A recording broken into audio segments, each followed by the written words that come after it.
So welcome to Visibility Roundtable, and today we are going to be discussing what your zone of genius is, why it's so important in your work and your story, and to reflect on some of the things.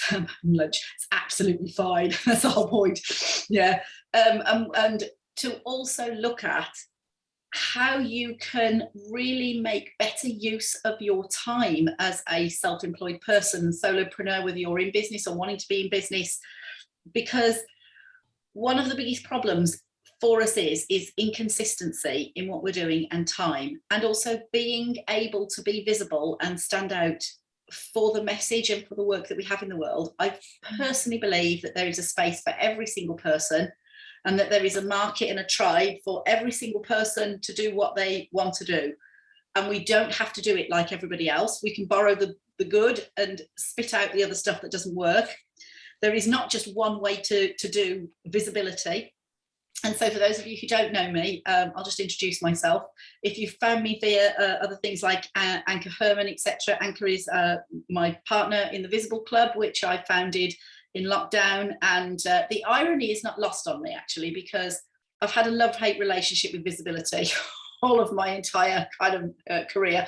I spent 8 years as a voice coach making everybody else visible, and I was kind of very sought after for what I did, but very invisible, and I was quite content to be invisible to some degree, but realizing that actually visibility is really vital. Visibility is hugely vital if we are going to be able to express ourselves in the world. So good to have you on board, those of you who are coming in. I'm just introducing myself, and then we'll sort of dive in, so you're not late, you haven't missed anything. So just saying that I started my career, I've had sort of 20 years on the stage, and then was a voice coach for 10 years, working with probably over 1,000 singers, speakers, between 2008 and 2018. And I had a love-hate relationship with visibility. I was very good at making everybody else successful and visible, and very bad at making myself visible. And even when I started the Visible Club with my partner, well, actually Anchor came on later, but I started the Visible Club, but it wasn't because I was wanting to talk about all the marketing tactics and how you can be brilliant on social media. It's because I understood that actually visibility has several milestones in it, and the visibility I'm talking about is your own vocal confidence, your own irresistible presence, your ability to speak your truth, your ability to have a system and have a way of actually delivering what you deliver that becomes recognizable to people.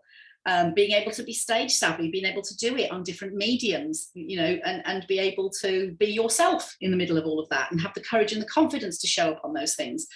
Being able to learn what the audience actually wants, and being able to understand what your market wants, and being able to enter that conversation, and then being able to earn as you learn. Because it's really common to think that we have to have everything in place before we can do everything, before we can go out and earn money and do what we do.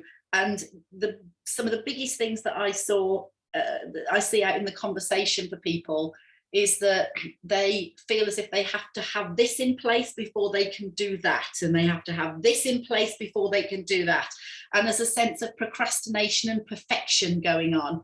And while that is happening, nobody is discovering your brilliance. You've got a bucket on your light, and nobody's seeing it. So today we're actually last week, if you haven't joined the Facebook group, there's no obligation to. You will get a recording of this, but we also are housing these in the Facebook group, which is called Voice and Visibility. And for me personally, it's about a fresh understanding and a fresh take of what visibility is, how to really be visible. What is it that we're actually, you know, allowing other people to see and be seen, as it were. And some of that, I always said visibility has to start with you. As a voice coach for many years and a professional singer in my past, when I entered the practice room, I had to create a space where the music was visible to me, where I could see the character, I could work my voice out and be and kind of that visibility was all about me first before it was about anybody else. So I'm just going to cough, I think.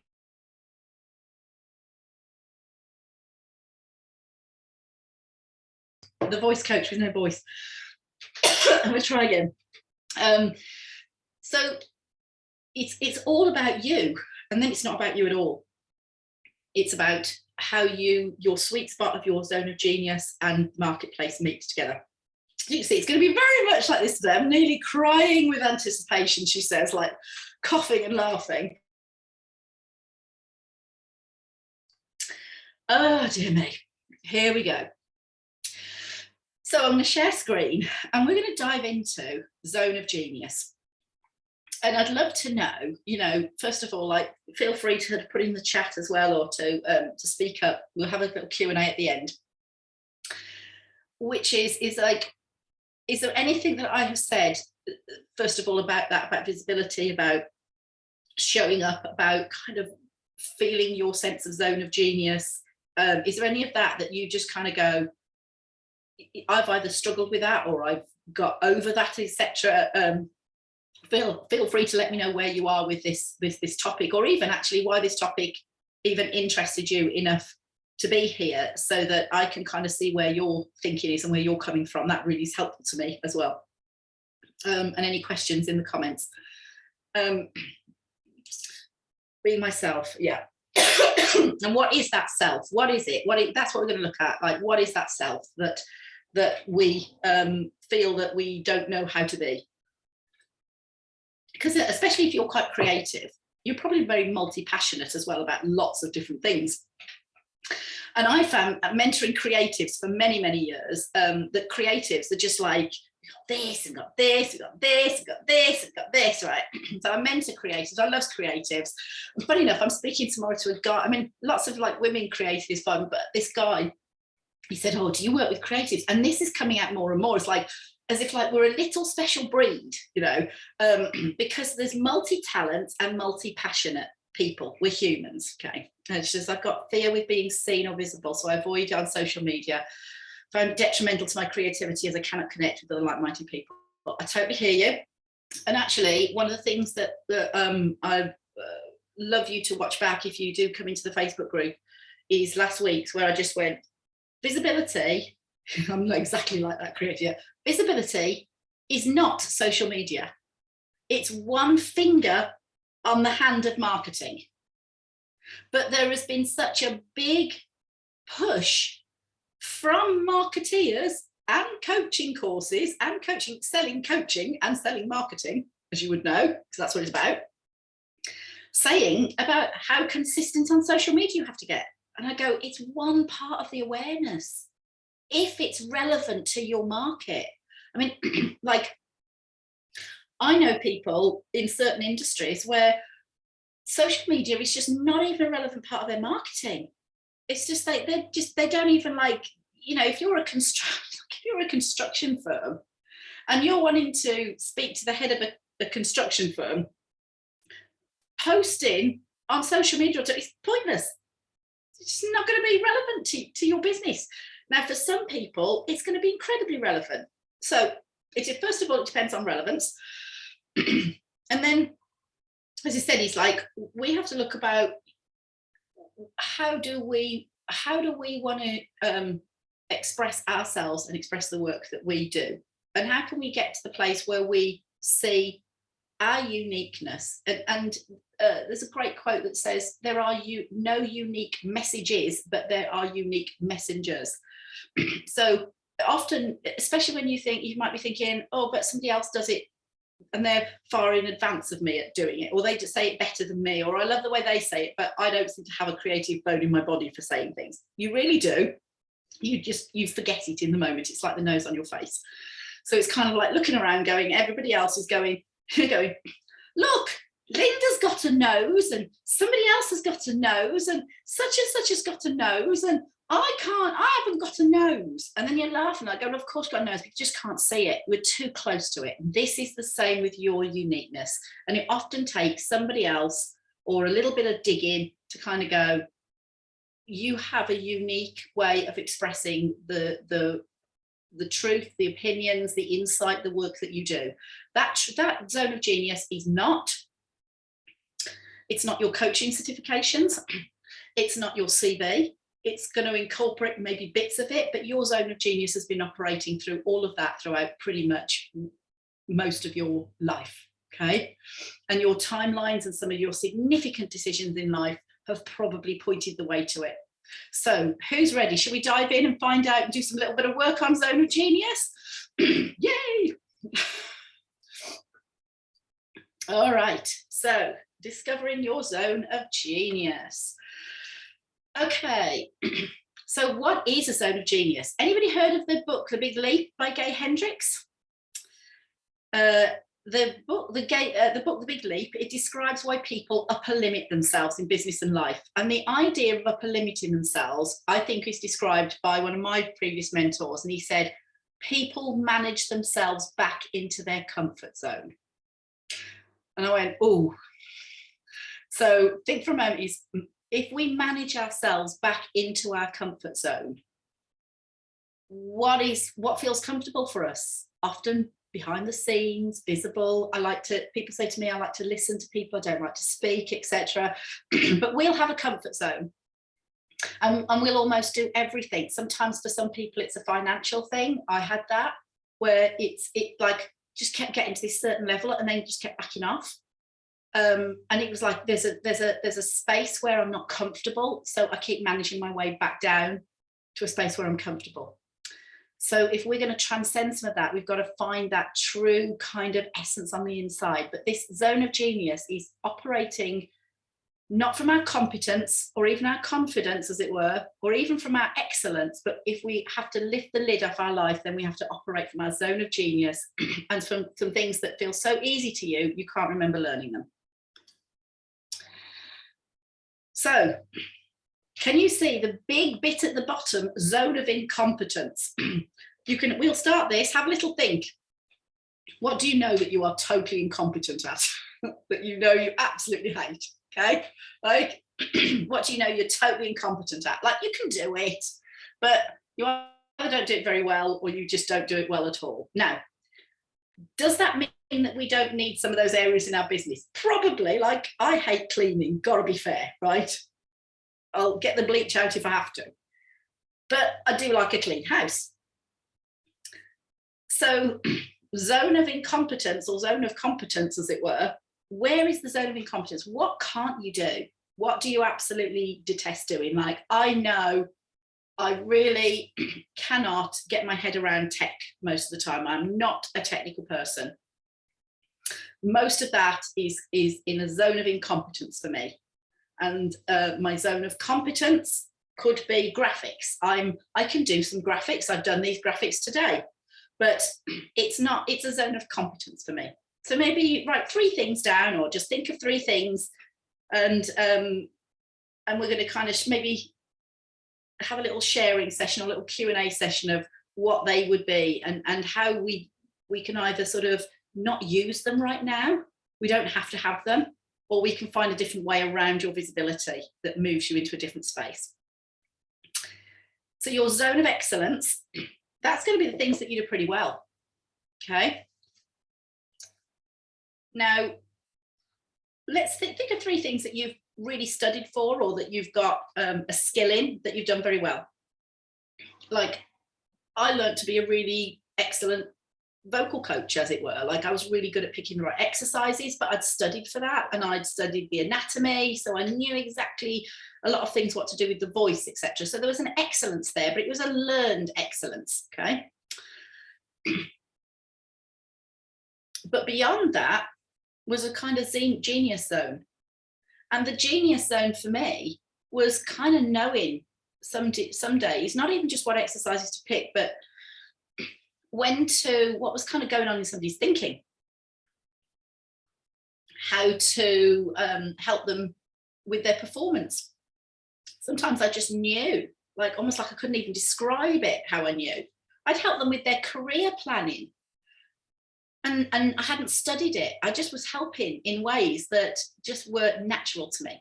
So maybe have a think, what are some of the things that you do that you find yourself not getting paid for, but you do them anyway? What are some of those things? This is going to be pointing towards your zone of genius. Excuse me, everybody. So let's look. Zone of incompetence, first of all. These are the things that you do that you're not that great at doing. Probably because you don't pay that much attention, they bore you, or you're just not suited to them. Posting on social media is one of mine. I'll need it in the business, but it's like, do I just wake up in the morning and go, woohoo, can't wait? Not at all. Not at all. Okay. Zone of competence. In the zone of competence, you put the things that you're okay or even good at down, and you can do these things, but they don't interest you that much. And whoops, like that, and you wouldn't go out of your way to get much better at them. Now, for some people, that might be public speaking. They could kind of get out, maybe do a bit here and there if they had to, but they're not that much interested in it. They just get away with it. So what's the things that they don't interest you much, you can just kind of do? It's going to be a good recording, isn't it? Take out all my coughs. A little think about that. Zone of excellence. This, according to Gay Hendricks, and I agree with him, is the danger zone. I'm going to have to kind of move ourselves around here. But this is the danger zone. Because the zone of excellence is where most people spend most of our time, rather than the zone of genius. It's where we actually manage ourselves back to comfortably numb. Now, where are you stuck in your business right now, or in your kind of personal moves forward? Where do you feel like there's a kind of sticking point? The sticking point will be that you are not at your sort of, there might be a couple of things that you're doing that are, you know, really you shouldn't be doing. But a lot of it will be like, I can sit here and I can sort of plan, you know, my posts, etc., or I could plan my talks. Oh, I'm just have to mute myself.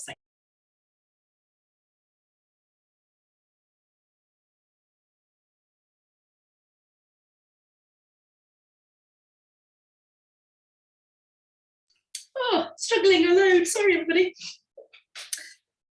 So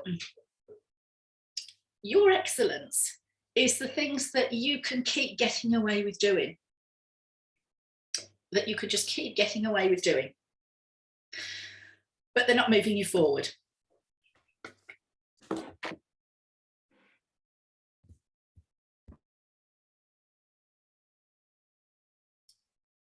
And your zone of genius, crying so much with my coughing that I'm crying at the zone of genius. Cry. So your activities that you most love make up your zone of genius. These are the ones where you get up in the morning and go, great, I can't wait to do this today. Maybe they don't contribute to money directly, and this is another one. People go, oh, I can't get money doing that. Like, for instance, I love kind of sitting there doing creative brainstorming with people. Well, nobody's going to sit there and pay me, you know, thousands to do creative brainstorming. Like, I can't go and go, hey, here we go, here's my $5,000 program where I'm going to creatively brainstorm with you. So maybe they don't contribute directly to money, or people don't pay you for exactly that activity, but that activity is part of your unique way of doing things, which means that your business, your message, the way that you do it is so unique and better than even some others in some way, because of those things that you personally do in the way that you do them. So zones of genius are the things that you love to do, even if you have to do them for, you didn't have to do them for business. You could happily spend all day doing these and it just feels great. And I just have a think about that. What are those things? So if you've worked with clients, or you've had things that you do as part of your work, and you just kind of like, they're the bits you don't get paid for, they're the bits that you just kind of add on because you think they're a value add, they're the bits that you do because you think it's good, you know, good service to people, or that you just find yourself enjoying doing that. You just probably maybe even started it, you know, it's kind of like whether you did or didn't get paid for it, you'd probably be doing this. One of mine is kind of taking complex things and making them simple, or brainstorming creative ideas. Or one of my zones of genius is coming up with marketing headings and hooks and language. And I didn't go to a copywriting course. Like, I've looked at good copywriting, but I seem to have a creativity around language. And I'm like going, I can't remember ever learning that. The other thing is, I was in front of audiences all of my life, because my father was a comedian and entertainer. And so I was around these people. And so I just understood this audience interaction, part of the zone of genius. So where's that kind of showing up for you? I can see some things going into the chat. So we'll just take a pause in a moment and build that chat. But just, so as you're kind of thinking of this, so one of the things around this is having a look at this matrix. Hard to learn, hard to do. What is hard to learn and hard to do? To me, things like hard to learn would be becoming a fighter pilot or something, you know, or a brain surgeon. It's hard to learn, it's still hard to do. You know, there's a lot of complexity in there, etc., and it would still be hard to do.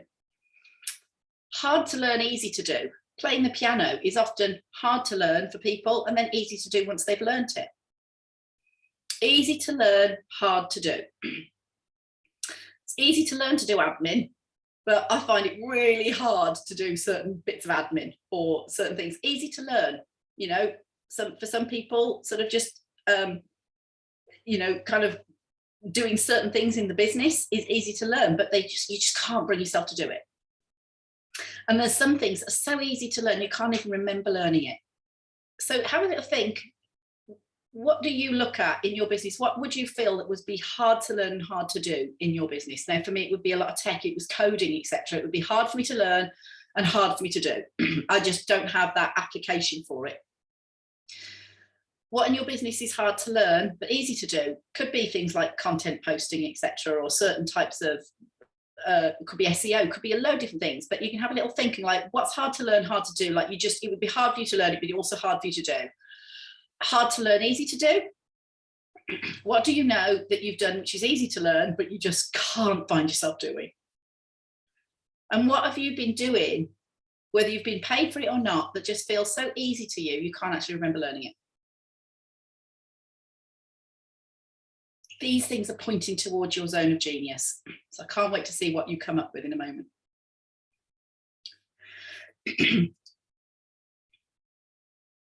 So questions that we can look at here to help us. What do I most love to do? I love it so much that I can do it for long periods without getting tired or bored. What work do I do that doesn't seem like work? Even in between some of the stuff, what parts of the job that you do that just don't even feel like work to you and other things do feel like work? In your work, what produces the highest ratio of abundance and satisfaction to the amount of time spent? So it's a kind of satisfaction as well. It doesn't matter whether it was a short amount of time or a long time that you do it, but what gives you the most satisfaction in the work that you do? What gives you satisfaction? And this is the bit that kind of people go, oh, I don't have a unique ability. Of course you do. What, you know, your unique ability, what can I do which others are unlikely to be able to do at the level that you're at? Now, there's something in the work that you do, just at the level that you're at right now, not the level you're going to be in a year's time or so, but at the level you're at, there's a way that you operate that other people can't do it the way you do it, or in the way that you see it. And I kind of see it, I kind of think it's the way that we see things. So what I look and go, what's common sense to you that doesn't seem to be common? Like, what do you find, like, when people are doing things, or that you go, I can't believe they don't know that. I can't believe they think like that, or they just don't see it like that. It's common sense to you is another way to really look at this, is what is common sense to you?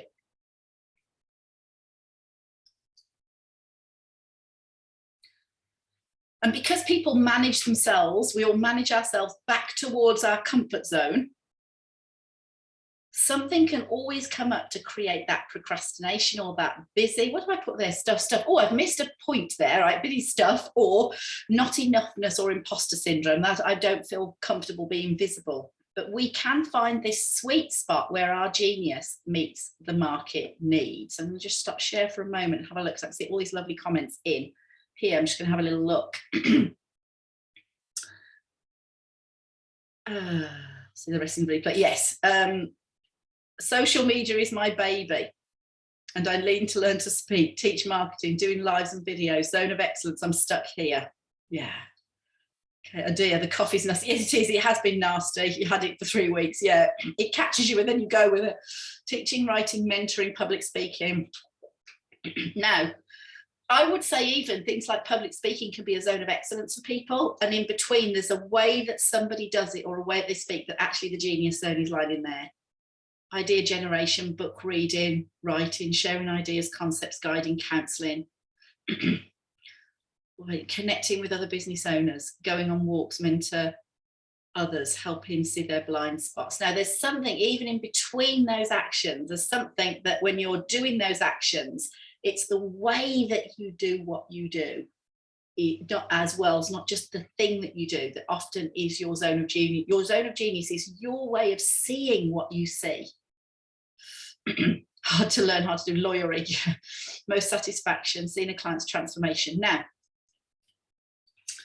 it is a satisfaction, but what is it? What have you seen about that transformation in somebody else? What has what's that kind of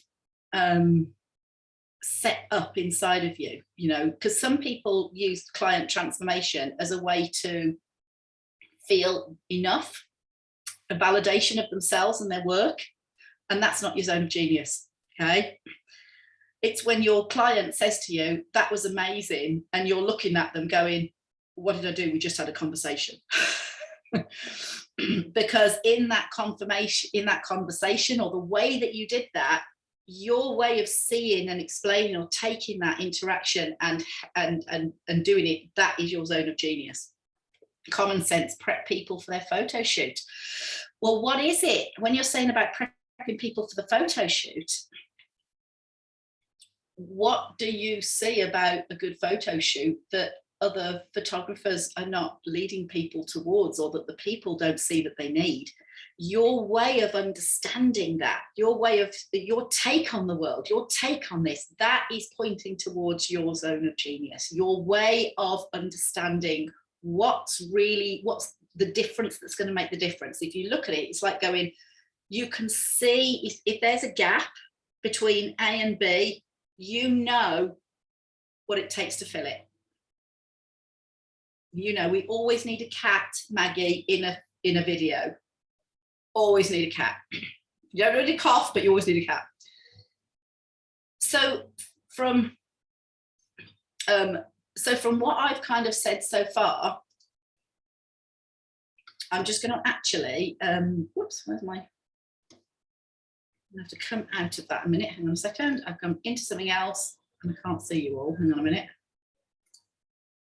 I'll come back in a minute. So I've got some extra questions here, but I'd love to just kind of open that up so far and go, is there anything that you're hearing and seeing, or you want to ask a question about this right now, that you're kind of seeing something like, I kind of look and go, when I see an audience and I see a speaker or a performer or a singer or even like a message, because this is portable, your zone of genius is portable, by the way, it's portable across different ways of working.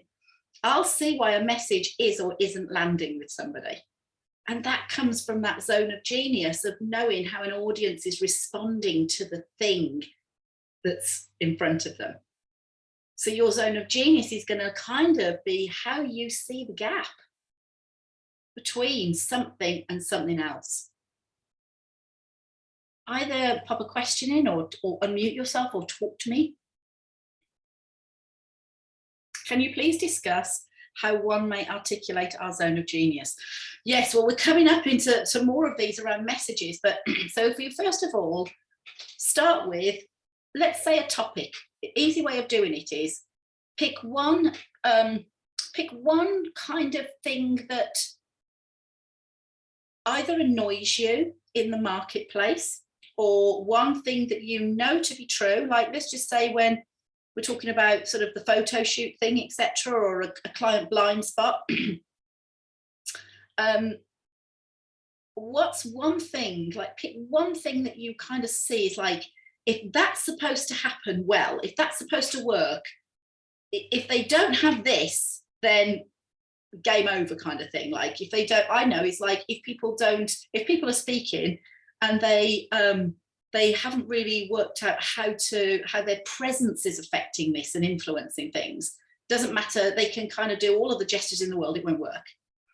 So there's something about presence that I have to teach and that I know. And so that's part of my zone of genius. So I love kind of look and go, people really need to understand your presence is what matters. Okay. And I said to people the other day, do you realize that public speaking, actually, it's not about your personal confidence. It's about whether actually other people can understand what you're saying to them. So pick something that you know that you can see the truth about something for a minute, okay?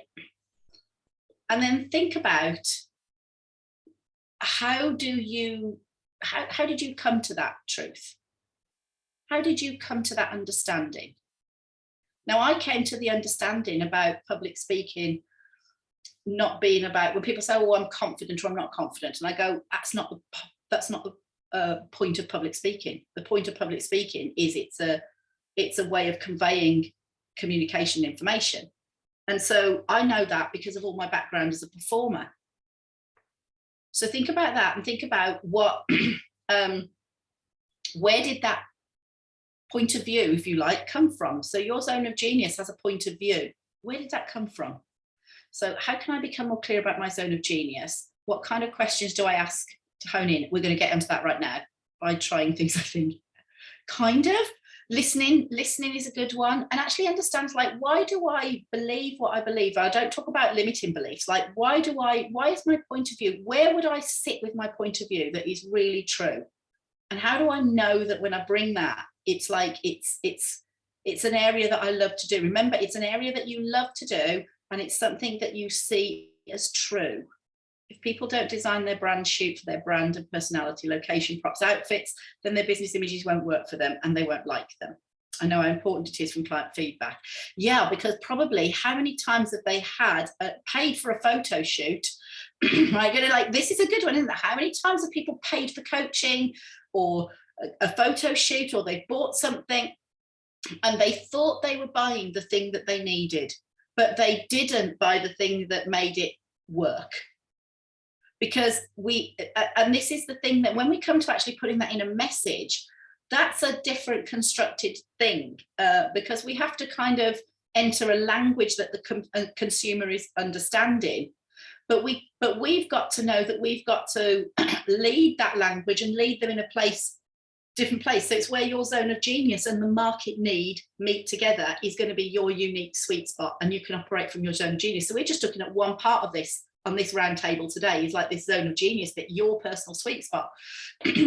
So you can see it from client feedback, but you already know. You go, but hang on a minute. It's not just client feedback. It's that I know if they actually don't take some time to design what they want that to look like, we've got some planning involved in this, because actually it's like, I know, to me, it's like putting on an event or a concert or something. It's like, we've got to kind of look and go, when they're watching it back, what do they want to see? So how did you know that that's like, how do you know that that's so important? When did that become a truth to you? When did that become like, duh? It wouldn't have just been client feedback, but client feedback is helping you to then shape your message to get that across. But something in your zone of genius will just kind of have it in your background. It will be in your timelines, your turning points. It's been there all along. Does that make sense? It's kind of like the nose on your face, and it will feel so super simple that you'll think it's not enough. It will feel so, I'll say it again, it will feel so super simple, it'll feel as if it's not enough. And that's why we want to kind of overcomplicate things and try really hard, because when you're showing up and potentially getting paid or asking to be paid a lot more, and you're and what you're like going, it's just so easy for me to do this, like how quickly can I design this? It's like the plumber bit, isn't it, where the plumber comes along and he kind of fixes the U pipe, and he goes, that'll be $1,000 please, and you go, what? And he goes, well, how on earth did you come to the figure of $1,000? He said, well, it's $1 for fixing the pipe and $999 for knowing where to fix it, what to look for, how to approach it, and where to actually put my time and my effort. That's where your zone of genius lives, not in the actual bit that you fix. It's all of the bit that goes into you understanding what to fix, how to fix it, where to know. Yeah, from your personal life experience, you just know. Very good example of the plumber. It totally is. We have to have some practical stuff, because I think certainly the language sometimes can get flowery. So one of the videos, like with all of my clients I do, is one of the things that we do is, like, I call it a timelines and turning points video. And we just get everybody to just put the camera on and just talk about, like, what were the most insignificant things and decisions in their life. And when you look through them, you see that there's a pattern, there's a theme, things that have kind of like, there's been a theme to people's who they are, and they've been so close to it or so taken about by the circumstances, they can't see what the theme is about. And in there is like all of your zone of genius lies in there. So I'm just going to share my screen one more time for some of these questions that you were looking at, and then we'll swing back to just kind of reshare it here, because I had lost the present bit. Hang on.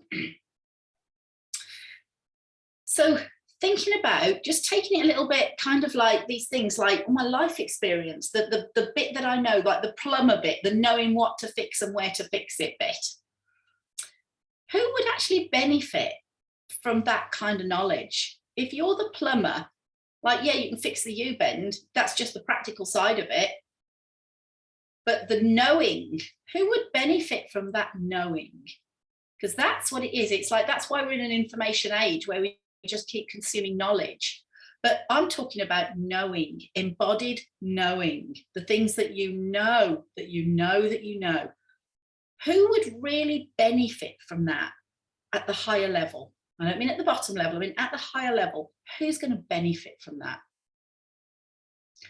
And if you look at it then, is who do you feel, sometimes for some people they feel called to serve, or even just love the thought of helping people to understand that more. Who do you feel most called to serve, or love the thought of helping with that knowing? That know that you know that you know. Sometimes you can actually get that from the marketplace. I heard, for instance, I'll say one of the reasons why I knew I could help people around message was I could just see, say on LinkedIn, loads of people coming out saying that they were an NLP master practitioner, or they've got this certificate in EFT, or they've got a certificate after a certificate after a certificate.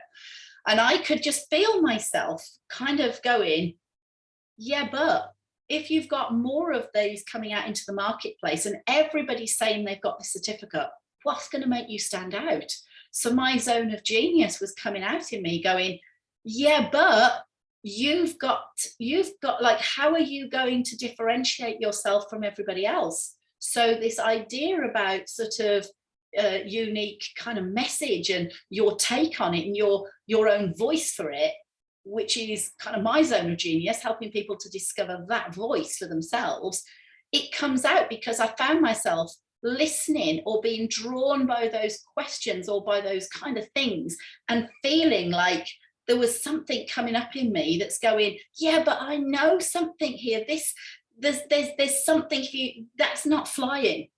There's something, you know, you're seeing this. What have you been looking at? You can do what I call this. So, you know, your social media can get a lot easier if you start looking at what you're hearing and the things that you're responding to and going, yeah, but what are the questions or concerns that you're kind of hearing? and you're going, yeah, but to it. Who have you already helped? Even if you aren't in business yet, you may have already helped colleagues, relatives, and friends. Who have you helped? There'll be characteristics of people. There'll be qualities or values. Sometimes it can be I'm not going to get into ideal client and everything because I've got personal opinions on some of that, but I think a lot of it is we often find that there's things in common that our zone of genius feels like it wants to meet a need in the world. And then we can almost you kind of go, I want to enter the conversation here. So who have you already helped? And kind of why did you or them feel drawn to each other to be helped? Your zone of genius is lying in that invisible space in between. And what did they really truly have in common? What common problems, goals, needs, wants, or desires did they share? Now, it does take a bit of digging, but the digging isn't about sort of going, well, she's 35, she's got a dog at home, and she's, in this stage in her life. Those are demographics. Great if we're doing advertising campaigns, but not great if we're really looking at our zone of genius meeting the market need. It's a little bit more intangible than that. And it's about looking at where do you feel really drawn? And what are these kind of, which way are you drawn to certain things? And who seems to be drawn to you? Have they already shown interest in this subject area? Are they already using products or services related to your product and services? This is okay then to kind of look at what they're, I know that a lot of the people that I serve are already buying coaching programs, courses, goodness knows whatever else out in the marketplace. That's good for me. It's not competition.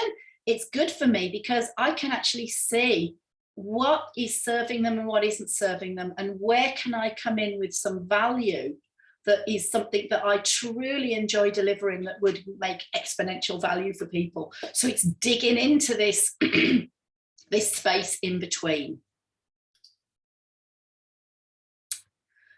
I'm going to come back in there, but I'm going to put a link in there. I always kind of give people an opportunity, if you want to take it deeper, to kind of go into this and sort of flesh this out a little bit further and discover that for yourself. Just book a call with me. And I don't say that there is no selling on those calls. It's just you and me looking in there. So I want to make that very, very clear that there's no selling in at all. This is like, I'm doing these roundtables as a way of opening the discussion. And at any point when if people want to kind of get clear on that, because I know that once you're clear on that, it's going to make a big difference for you. So I'm going to come into the chat. I'm just going to put this link in there so that you can, if you want to take this subject further and get a little bit further into it, then let's do that. But we've got, it's true, anything is that simple, doesn't feel like it's enough. Other plumbers, people who want to do the same, yeah. So let me hear from you as we kind of come towards the end of this. What's this opened up for you? Either kind of unmute yourself or pop it in the chat. What has shown up for you in terms of what you're hearing that's either piqued your interest, that you've suddenly just thought that you're overlooking in your own world, that you've dismissed your own zone of genius and you haven't realized that you're tripping over it and you've dismissed it? Yeah, please do find out more. Yes, yeah, just pop a call with me. And we'll have a little look at what that is for you. That's my zone of genius. I've been doing artist development with voices and people for 13 years. So I started off with singers and then went into messaging. So that would be great. So I'd love to hear from you. What have you been tripping over? What do you think could be part of your zone of genius that you've been tripping over? That you didn't see it as a zone of genius? Yeah, go for it. I was waiting for let others speak first, I guess. See, we do that as well, don't we? Go for it. Well, I guess over the last 8 years, I think I worked it out, and I narrow it down. I tried different businesses, and now I am the creative. I have multiple ideas every single minute. I love coaching people about marketing and helping them out with that. And what I'm finding easier is what you don't like, which is the social media. I like creating content, whether graphical or text, and motivational, inspirational, and teaching more one-to-one rather than creating that in a text content. But I know that the going forward is the videos, is the lives, is the speaking, as you said. And I know this is my area, like where I need to improve. It's not, well, I don't know if it's my area, like it is obviously very uncomfortable, and I know that's everyone. But the moment I start speaking, I'm being less concise in my messages. I have so much to say when I'm writing, but when it comes to speaking, it is easy once I start explaining something like technical, etc. But when it comes to speaking and motivating and what I'm usually writing about, that's when it becomes more difficult, and I don't speak fluent, and I'm repeating myself, I'm not concise, I don't know. And I'm getting less comfortable with that. Okay, so I can feel my zone of genius on the inside of me, because my brain goes automatically, oh, I can already find the strategy that takes her from where she is to where she wants to be. So just to help you without any of that, absolutely, I'm surprised to know how stuck I am in my zone of excellence, that I fear not moving into my zone of genius, because that is simple to do. That is a great observation, absolutely great. So just to come back to you with the speaking. If somebody was attacking their social media in the way that you feel about speaking, and they were kind of wishy-washy and all over the place, okay, and they will kind of post one thing and it wasn't really on point, etc., or on brand, they didn't have that kind of, what would you say to them if somebody was doing that around social media? What would you automatically tell them to do that could get them less wishy-washy? Actually, that would be straight away. It's funny. And I see where you're going with it. Yeah, I will tell them, basically, I will take them step by step, the importance of it, where probably make the importance of where they would like to be, and what difference it would make if they get it on point. And then once they understand the why and where it can take them, when they understand, when they're doing it properly, then I can tell them the how, if they will be interested. Well, maybe you could start off with that very framework with a video. Yeah, that's very true. My gosh. I know. Can you see what happens when we Yes. operate in our zone of genius? Yeah, definitely. Because we've just got perceptions of what, like it was so easy for me. It's like my zone of excellence would go into a public speaking course. Does that make sense? Right? Do you know what I mean? Like you can go into something, or you might even kind of go towards something that you don't need. To operate in your zone of genius means to kind of look and go, how can I get her to see the link between what she's already doing and just the next level of visibility, and how video can, and you need as much of a structure for video, and you need as much of a structure, a simple framework for speaking, as you do for anything else. And if you took that same structure that you tell somebody, the newbie, I mean, and you can all take from this, isn't it? Because that, what you've just said is if anybody wants that, you know, like go steal it for gold, as it were, because it's kind of like where they are now, why they want it, as it were, what's it going to do for them, and then some simple how-tos of how to get started. You could literally, that could be somebody's, you know, next series of posts or next series of short videos, etc. But just like your social media, just like anything, you're planning around that and just sort of taking that little bit of prep time to work out exactly what you want to say, and then it's much easier to do. Getting people over fear of camera, if somebody is or isn't. But again, I actually think now you know what you want. It'd be lovely to see you just, you know, take that to the next step further, really. So I will arrange the call. Yeah, do so. I am the same. I am scared to be judged and lose credibility if my message isn't clear and precise in videos. Okay. First of all, I want you to picture an empty room. Okay, nobody in that room. Okay, just picture a completely empty room a moment. Okay, and that is all of the people that are going to pay your mortgage, look after your kids, turn up when you need it. And there is nobody, there's not one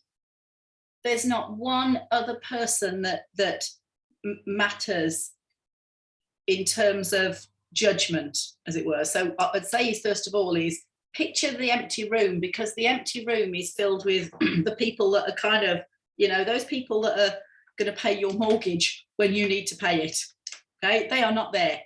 Okay, their opinion doesn't matter. Okay, the only opinion that actually matters to me is people that show up when I've put a call to action, the people that pay me, that I'm going to do my level best to bring value to. But it took me a while, first of all, to actually realize, it's like, who am I trying to impress here, first of all? It's like, put the blinkers on. You've got a business to get out into the world, okay? You've got good work, you've got value, you've got a zone of genius, and you've got probably people that absolutely need your help. And what we end up doing, and it's really innocent because we all do it, is we start to scroll down social media, we start to look at what everybody else is doing, and we go, well, I don't look like that, okay? And so, but also, again, we're managing ourselves back into our comfort zone. And what that means is the comfort zone sometimes says, I would prefer to stay invisible. And I can hold my hand up to this one. I would prefer to stay invisible rather than be judged. I don't want to deal with my fear of judgment, so I will sabotage my business. I will sabotage my own potential, and I will manage myself back into the comfort zone. I'll give you anybody who knows me long enough knows I'm always fairly vulnerable about things. You know, my husband's on a cancer journey, and even this week he'd been in hospital. And I could look at myself, and this week, not only was I dealing with a chest infection, we had my husband in hospital. And I found myself in the supermarket buying a load of mince pies. Well, you deserve a treat. No, my body does not deserve diabetes. Do you know what I mean? When I've got 2 stone to lose from lockdown or something, it's like I'll we'll manage ourselves back to what feels comfortable. It feels comfortable for me to turn to the biscuit tin than it does for me to face the choices or face the things that we have in our life to handle. And so we fall into patterns. You know, and many of you that are coaches or good coaches will know that your clients fall into patterns. Well, hello, you fall into patterns too. I used to deal with singers used to fall into patterns years ago. When you put it like that, Angela, it feels like I'm doing everything to put myself down. Oh yeah, right, yeah. Well, isn't that easy? And I don't know whether it's just a woman thing. I think it is. I don't see a lot of men really putting themselves down, because I kind of think society, don't get me started, society kind of has a place for women. And it either thinks that women should be at home, or it thinks that we should be just breaking every glass ceiling, when I just think that we need to define what our own pathway and our own kind of yellow brick road actually really looks like for us. And sometimes that takes us a while to do so. You know, part of me running my business, just this week, for instance, I maybe had my own personal insight this week in business, was my head was really scrambled. It was really hard to kind of have my husband go back into hospital with 11 heart sort of, you know, issues going on, and suddenly have stuff on the table. And I just so wanted, and I didn't feel well. And it wasn't a case of like, we've got to have like, there's 2 sides to the right coin here. It wasn't a case of like no self-care or burnout. It's like, we tend to do this like one or the other. Do you know what I mean? It's like as if one's a badge of honor, you know, that we're doing. But I had obligations, you know, to manage in the meantime. So I had to look after myself. I had to kind of make a big pot of soup that would last for the whole week. I had to put the Christmas music on and kind of just get myself into a better state of mind. And I don't think a 52-year-old, slightly overweight person should be doing what I did with a wooden spoon in the middle of the kitchen, but there you go. And some of it was, there was times when I was like, I have to get this done. And one of my mentors, I'm in a small mastermind, and one of the things that I have to do, we have like radical accountability, and it's not been easy for me this week to look at radical accountability. And I'll say it's like there's no right and wrong. We don't get shouted at or anything, but I have to email my action steps for the week into this group, and I'll get asked, did I do it? And I'm like, it would be so easy to go, yeah, but Ev, look at my week. Look at what I've been dealing with this week. And for sure, some think just have not got done this week, and they've got to go on the to-do list this week, etc. But when I did a LinkedIn poll, and I said, have you stopped joining in? Have you started backing off? Have you stopped joining in things right now? Have you gone all out since lockdown was lifted, as it were, and gone like hell-bent for leather? And then suddenly you're pulling back the brakes because you're burnt out and overwhelmed. And 64% of people said yes, and 36% no. And I look at that, and then some light bulb hit me around this whole idea of visibility and around moving into this space, is that it's not about boom or bust. It's not about just shining brightly and then running back under the covers. It's about actually, how can we little by little, step by step, set all of this stuff up so that come hell or high water, we can still have a consistent income and a business coming in regardless of what is going on in the world and our lives. So it's a different conversation to me to have. So my ability to be consistent and to be operating from my zone of genius is that if I'm not, anything in my world that's going to tip the balance is going to take me down, because I really still enjoyed, even though I wasn't well, operating from my zone of genius with my clients. So you see, this has a bigger importance to me than just being fluffy about it. I think that we can't long-term be consistent if we're not really finding those spaces and just bit by bit putting them into place, step by step, not trying to do race to the top too quickly, depending on what's in your life and your world, but that consistency, radical accountability sometimes, and the ability to kind of just step by step move one step out of managing ourselves back into our comfort zone. That's where I think to me, I kind of want to lead, the conversation going forward, because my biggest kind of takeaway or understanding from my own situation was, well, I've been managing a cancer journey with my husband for the last 10 years. And at the moment that I have no end date for that. So what do? Do I back off and do I wait until everything's different?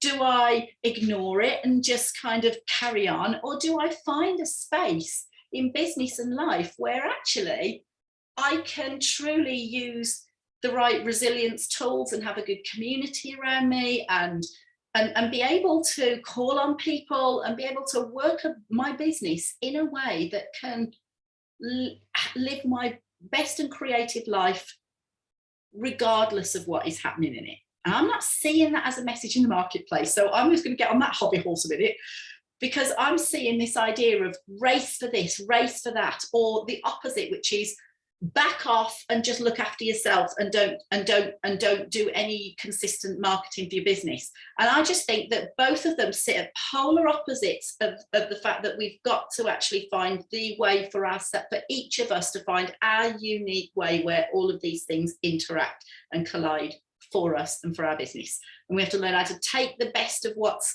out there and the best of what's in ourselves and put them together. I didn't plan on saying any of that really, but it felt like it was kind of coming up in the conversation. But Linda just put us prospering in our business really starts with soul prosperity. The work is inner first before manifesting on the outer. Yeah, but I'm a real big believer. It's like you can still earn as you learn. I've spent 13 years earning as I learn, right? So, it's not a problem to get out there, But when we suddenly have lots of visibility and many clients, but we won't be able to cope with it without being prepared and having a structure, that would be overwhelming and we would shut ourselves off again. You are so right. I was just having the conversation with our operations manager, Anka, this morning, and she was saying everything out in the marketplace is about getting clients, lead generation. It's one end of the bookend.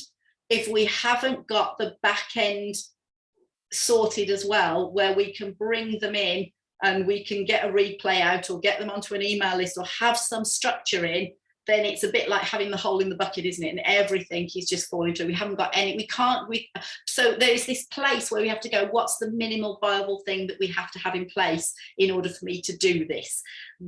And not allow ourselves to manage ourselves back into comfort zone that actually says the opposite, which is, I can't do this until I've got this in place. Switch it around and it says, what's the minimal viable thing that I need right now to actually make this happen? And then you can grow and add in and adapt as you go along. So in terms of our session around discovering your zone of genius, I'm going to kind of just leave it with this bit, which I loved. I think it was, I don't know how you pronounce it, Disha, or I'm not quite sure, so I don't want to offend. So I loved it when you'd said about surprised how stuck you were in your zone of excellence and fearing not moving into the zone of genius because it feels too simple. If the conversation when Maggie asked the question and I just went, what would you say? That is like, I could have gone into a zone of excellence, which would have talked about public speaking. But my zone of genius pointed her back to the fact that actually she already had the answer. Part of it was kind of like just twisting it slightly and getting her to think in a way that empowered her. So one of my zone of genius is helping people empower themselves so that they don't need me to be the empowerment of them. And pointing, like, she knew, no, she's got some video content without me even telling her what to do. And the reason is because if Maggie came out with those things herself, she's more likely to do it. If I tell Maggie what to do, she's more likely not to do it. She hasn't built that trust up with me. There's not a space where she goes, I'm accountable to this person yet, or, you know, or whatever. So, but when I pointed it back and I went, well, what do you already know? Now go do. Like, she's more responsible to herself now, not to me. And that's the difference. Like, you'll empower people, and in the end, they will probably gain more trust in you for doing so than if we just, you know, do that thing. Thank you for being with me today. These visibility works, I thought 45 minutes, but by the time we get questions, it's like, it's fantastic. I love the questions. They're fantastic. Is there anything that you want to just remember? There's that. Thanks. Oh, good. I'm glad you enjoyed it. You know, to me, it's about opening the conversation. Please do. We've got loads of them coming up. You don't have to book a call with me. I'd love it if you felt that it would be helpful. There is no selling on those calls. It's a great way for me to help people. Obviously, we do things. I do run things. Of course I do. But we're very, very clear on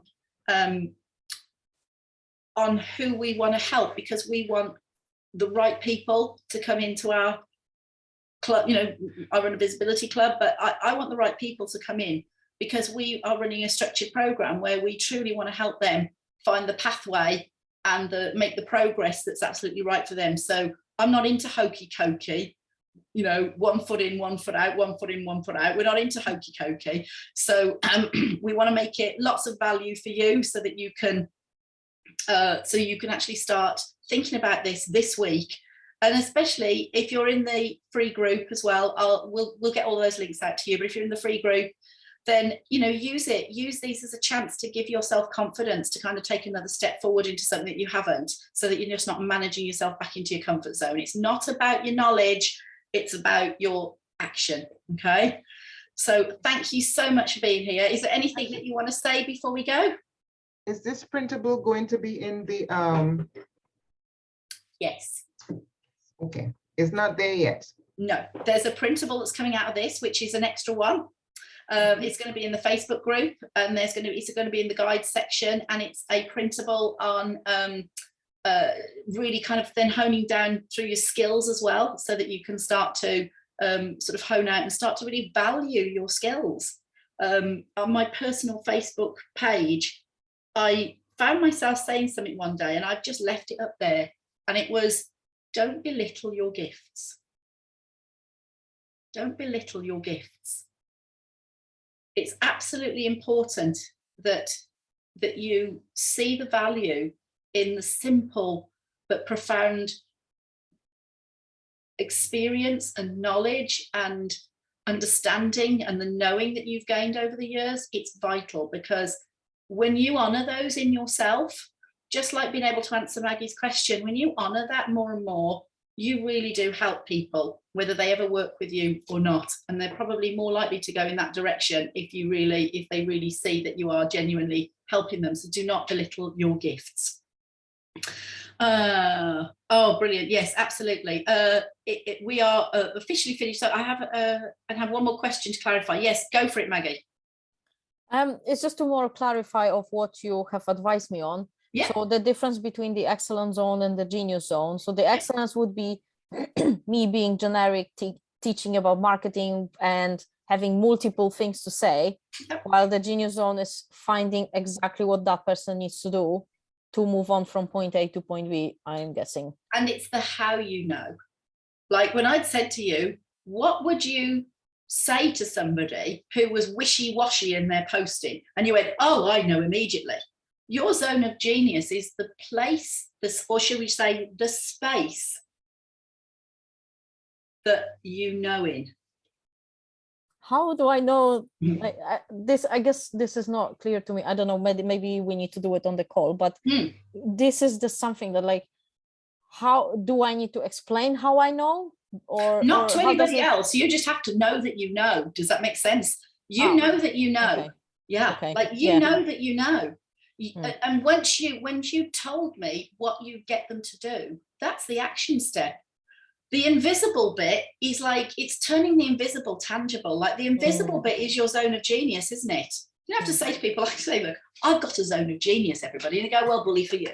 You know, like, fair enough. Like you're gonna, you know, it's like everybody, it's like people go, I've won an award. Well, lovely, great, lovely. Let's move on.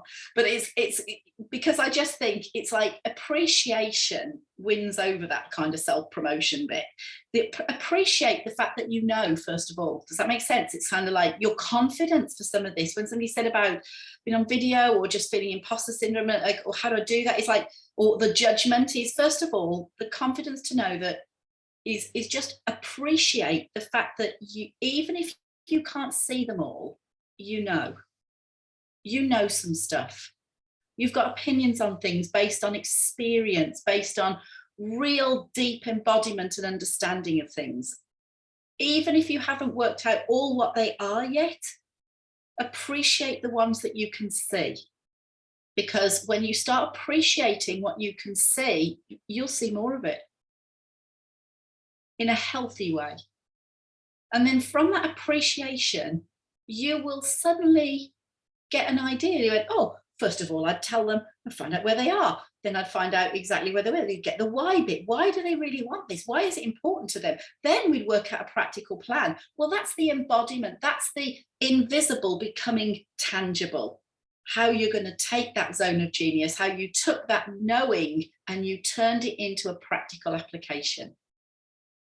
And even if somebody else was going to say and do the same thing as you, they wouldn't say it and do it like you saw it. You'd come out with your unique version of it. So I think it's confidence that, you know, appreciate that you have lived a bit. Appreciate that the trials, the troubles, the triumphs, they have actually created a place where they've all collided to some truth for you that other people can trust.